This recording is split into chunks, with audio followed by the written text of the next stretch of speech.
Três assuntos hoje. Vou começar com a manifestação do Procurador-Geral da República, Augusto Aras, e vejam a síntese da notícia e depois eu comento. A Procuradoria-Geral da República afirmou ao Supremo Tribunal Federal que a graça concedida pelo presidente Jair Bolsonaro ao deputado federal Daniel Silveira é constitucional. Augusto Aras manifestou-se nesta quarta-feira de forma contrária às 4 ações que questionam o perdão dado pelo chefe do Executivo Federal. Aras, no entanto, afirmou que a graça não interfere na suspensão dos direitos políticos após o trânsito em julgado da ação e não alcança eventuais decisões quanto à inelegibilidade. Nota 5 para Aras, porque ele acertou metade e errou metade.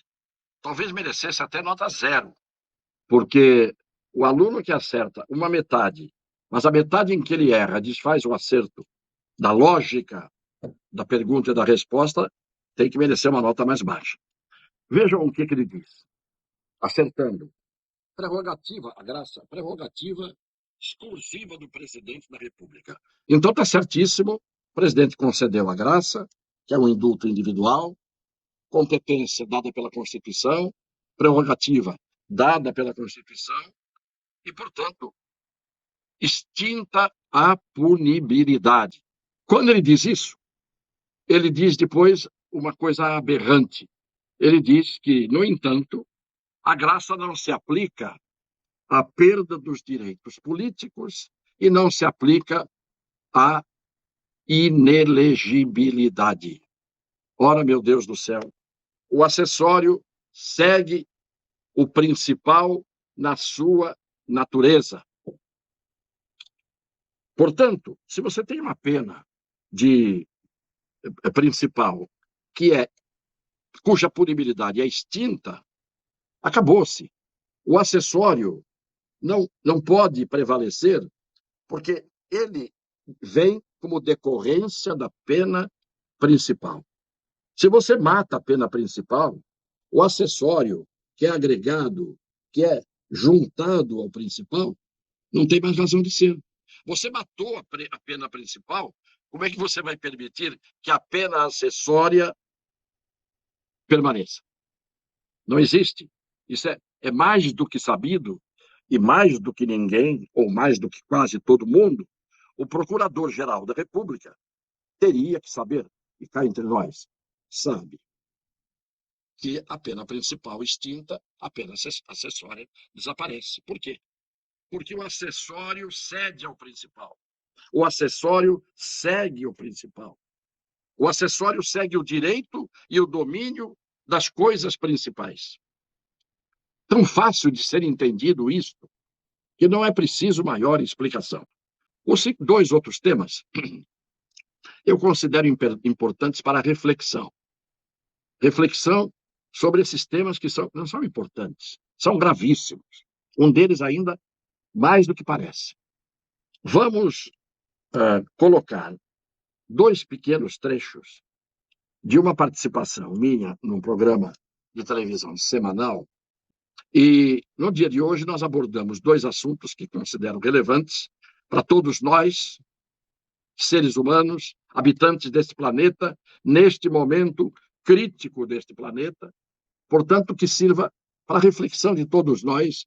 Esse pequeno trecho ajuda a puxar o fio da meada para que as pessoas reflitam. Do Bill Gates também, Cassione, falando, e é o nosso telespectador, né,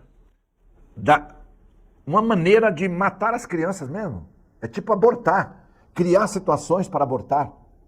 Como eu não vou falar uma coisa aqui, porque vão dizer que eu sou anti, mas criar métodos para esterilizar as pessoas ou para fazê-las abortar, de modo a diminuir a população mundial.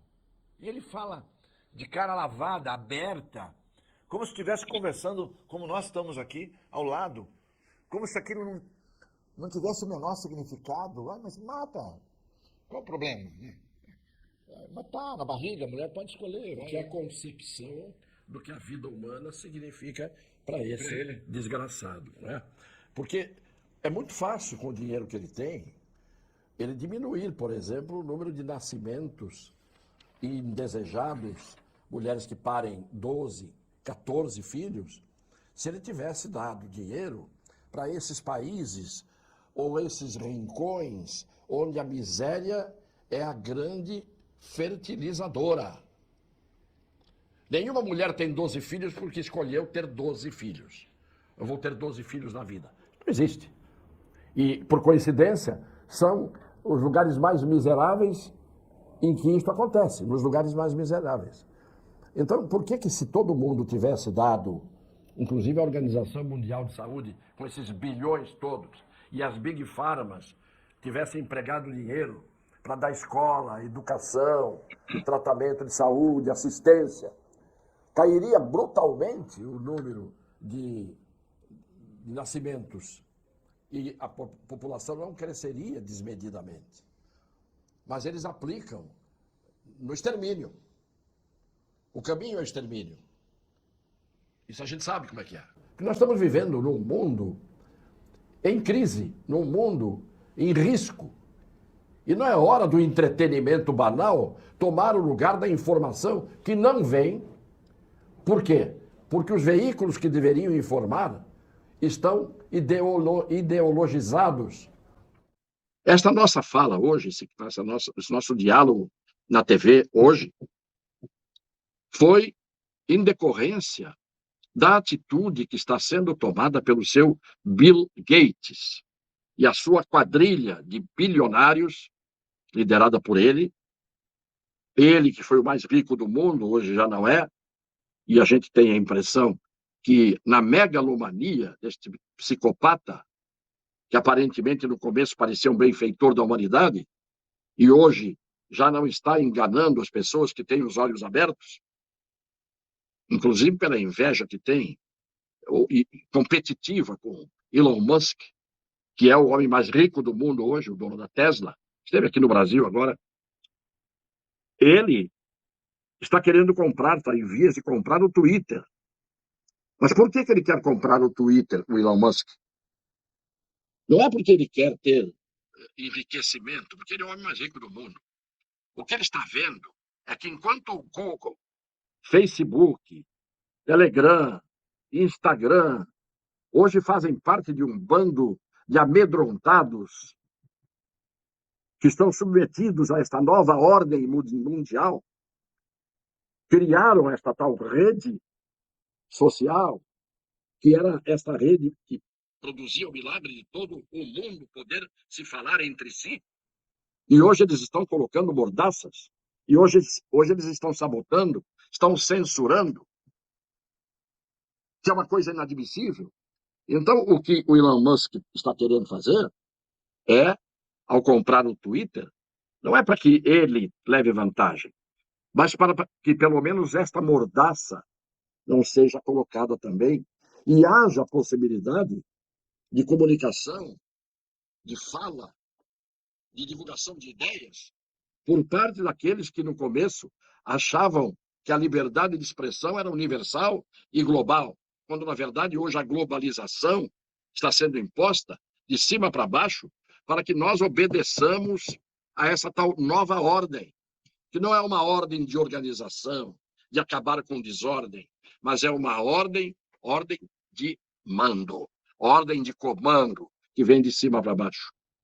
Eles estão ditando as regras. O seu Bill Gates previu 5 anos antes a pandemia do coronavírus. Como é que ele podia, 5 anos antes, já estar sabendo do que iria acontecer? E já está fazendo previsão de uma nova pandemia, e diz ele que está por vir. Ele colocou 20 milhões de dólares junto às farmacêuticas. E tirou em seguida, no curso da pandemia, 10 vezes mais, 200 milhões de dólares. Então a gente não presta atenção, e muitos não prestam atenção, mas são engravidados pelos ouvidos, pelas leituras, dos meios de comunicação que a vida inteira escreveram a história. E nós sabemos que a história sempre foi escrita pelos vencedores e pelos poderosos. Esta é a grande verdade. Então nós temos que ter cuidado com o que vemos, ouvimos, temos que ter a capacidade de fazer o filtro, a reflexão e identificar à nossa volta quem é quem. E aí entro com o terceiro tema e último tema. Nós temos que ter uma abertura mental para aceitar, primeiro, aquilo que a gente não aceitava quando nos convencem de que nós estávamos errados. Nós temos que aceitar os erros que às vezes nós cometemos. Temos que deixar o fanatismo, o sectarismo de lado. Isso só se aplica ao futebol, parcialmente. Se eu torço por Santos Futebol Clube, eu sou um torcedor do Santos Futebol Clube. Mas isso não me impede que eu admire, por exemplo, o que o Real Madrid fez no jogo contra o Liverpool, em que, como disse a minha mulher, voltou a ver um jogo de futebol. Para quem viu, aquilo é futebol. Ela falou, isso aí não era um esporte antigo chamado futebol? Era e é um futebol. Mas é que nós vemos tanta mediocridade hoje. A mesma coisa, nós temos que ter isenção. A mente nossa tem que estar sempre com as janelas abertas, para o ar circular. Para que a gente enxergue o que tem que ser visto. Veja o que tem que ser enxergado.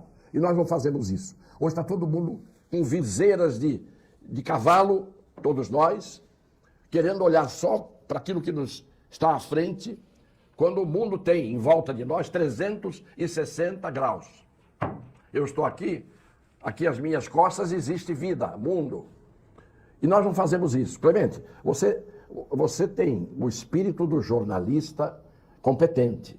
Você é um médico muito competente.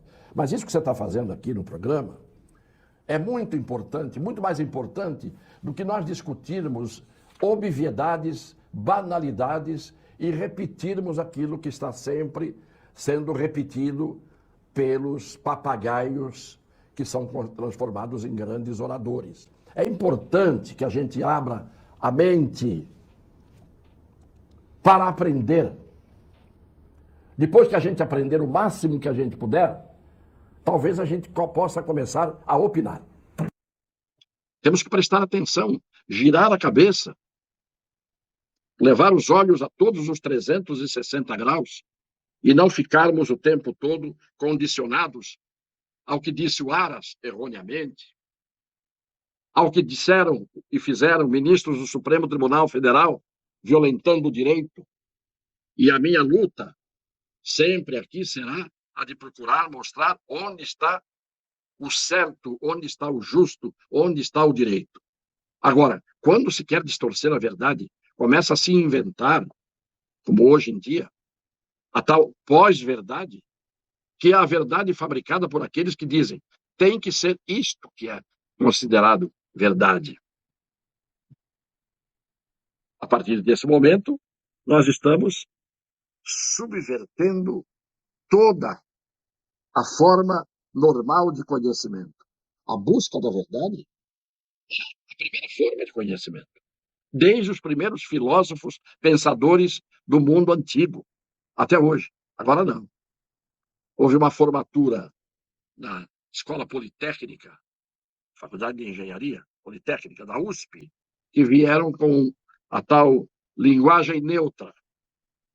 No canudo da formatura, para quem vai se formar, não está escrito formandos, formandes, em nome da igualdade e da ideologia de gêneros. E aí eu pergunto, são as minorias tendo direito? Claro que elas têm que ter direito. E as maiorias? Onde é que nós vamos parar com esta ditadura das minorias que tem que ser respeitadas? Porque sempre as minorias terão que ser respeitadas. Mas não a ponto de se sobrepor ao direito das maiorias. Aonde chegará esse mundo, este mundo, sim, de imbecilidades como as que nós estamos vendo? Até quando? Será que ninguém tem coragem de enfrentar este politicamente correto que já está dando nojo pelo avanço absurdo dentro da estupidez em que a gente está vendo as coisas serem levadas.